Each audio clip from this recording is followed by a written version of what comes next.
Okay, so yesterday, Gravy Catman tweeted this. He said, why is Pet Sim X dying? And well, over 434 of you guys actually responded to this tweet. A lot of you guys gave your own thoughts and ideas. And well, I wanted to make my own video just kind of talking about Pet Simulator X and a lot of the problems that the game currently has because it's not good. Now, of course, over the past few months, Pet Simulator X has been a really popular game. In terms of YouTube viewership and player counts on Roblox, it's basically been the most popular game. And well, lately, the player numbers have just gone down and down and down. Also, yeah, if you haven't noticed, this video is going to be more of a talking video. I think this is a really important topic, and a lot of other Roblox games have a lot to learn from this. And we'll obviously have a lot of money invested in the game, so I don't want it to die. Anyway, let's talk about this. So there's 3 big reasons why Pet Simulator X is just not doing as well as it used to. Let's get into it. Number 1, and this is kind of a Roblox issue, but also a Pet Simulator X issue, duping and hacking. Over the past few months, duping has been a really big issue in the game. If you don't know what duping is, it basically stands for duplication. It's when one player takes their pets and items, they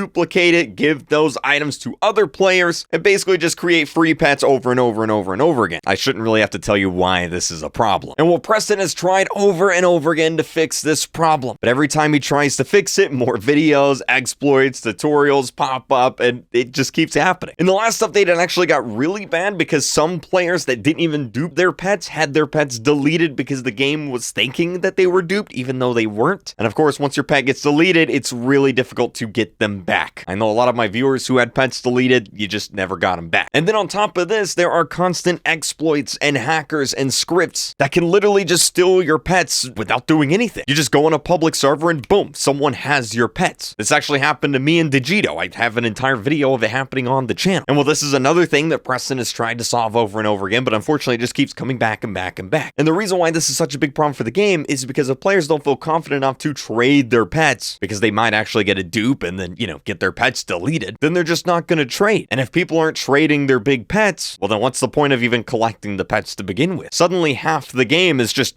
gone. There's no point in doing it because you might lose your pets. I myself haven't even joined into a public server or really went into any trading area because I'm just afraid someone's going to snatch my pets from me. My pets are going to get deleted. It's happened a few times already to me. Why would I even bother? And unfortunately, that's just how a lot of players feel too. Moving on to number 2 though. This one's actually really simple. The game is just lacking a lot of updates. Looking at the update list, we're getting basically 1 big update a month. Maybe if we're lucky 2. And compare this to back when the game first launched where we were getting big updates every single week. If you just don't have a lot of updates, there's just really no reason to keep playing. And with simulator games, updates don't really last a long time. You can beat and clear an update in a day or 2. So why even keep playing once you've cleared all the content? You just kind of got to wait for the next update to drop. And that's kind of what's going on here. Moving on to number 3 though, and this is actually the big one. This is the thing I've really wanted to talk about for a very long time. It's a problem that all simulator games on, well, almost all simulator games on Roblox have. The Sonic game has actually avoided this problem, and I'll talk about it here in a second. But Pet Simulator X has a very big problem with the content in the game. And the problem is that each new update overwrites every previous update. And what I mean by that is there's no reason or point in the game to get these pets here. Why would I even bother getting these pets? These pets are really old. They're worthless. They can't do anything now. Nobody wants these pets anymore. If I grab these pets and try to take them to a more recent zone or area, they're just not really going to do anything. Another good example is the Pixel World pets. I've spent days and hours farming all the pets from this area, but once the next update comes out, these pets are worthless. They're just all going to get replaced by new pets. So what's the point in spending all this time farming out these pets and getting all the good pets in this update? Because, a week from now when the new update comes out, none of this is going to matter anyway. We're just going to get the new pets and start all over again. It's just a constantly repeating cycle where nothing you do in the game actually matters because everything you do in the game just gets replaced by the stuff you do in the next update. So when you think about it, there's really no point in playing the game at all because everything you do just gets erased the next time the new update comes out. Now, I mentioned Sonic Speed Simulator before in the video. This game has actually managed to avoid this problem because every new world that they add to the game is still relevant no matter what level or rebirth you're at. So like, for example, you can still go back to the very first world, this one right here, and you can still go around this world and play in this world, and everything you do here still matters. You still get a lot of XP, you still get a lot of points. It's still relevant no matter where you're at in the game, and that's how every single world in this game works. So like with Pet Simulator X, if I go to the Heaven world, there's no point. There's literally literally no point in coming here. There's nothing I can do here in the game at all. There is literally no point for this even being in the game really anymore. Now, of course, there's a few players here and there that like collecting every single pet in the game, but obviously that's not everybody. That's not most people at all. That's definitely not me. And so this is why a lot of the simulator games you see on Roblox, they only last a few months, because after a few months, people just start to realize, wait a minute, I'm doing the same thing over and over again every week. What's the point, man? So hopefully Pet Simulator X can figure this out, add some new type of content in the game, rethink some ideas, and get this hacking and duping situation under control. Little bit of a different type of video, but I just wanted to talk about it because everyone else was talking about it, and you know I like giving my opinions on things. I love making people angry. Anyway, let me know what you guys think down below. Go check out some of my other videos, and I'll see you guys next time. Bye!